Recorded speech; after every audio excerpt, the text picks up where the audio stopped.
ni nani hasa huwa anaanzisha mahusiano kati ya mwanaume na mwanamke? Ni nani kati ya hao wanaanzisha mahusiano? Asante ndugu mtangazaji.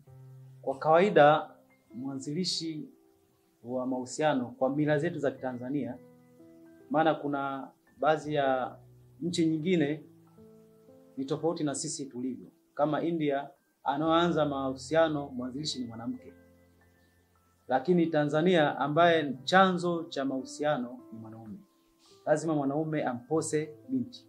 Ukionekana mwanamke anaenda kumchumbia mwanaume, sasa hapo ndo wanaitwa mashangazi. Inakuwa sio sawa. Lakini mwanamume ndio kichwa kwa Tanzania ambaye anaenda kuposa mwanamke na process za mali na ndoa zinafanyika. Kwa hiyo mwanaume ndio chanzo kwa mila za Tanzania. Anayeanzisha mahusiano ni mwanaume. Ila kwenye swala la kuyalinda ni makubaliano ya mwanaume na mwanamke. Ni jinsi gani wayaenendee hayo mahusiano yao.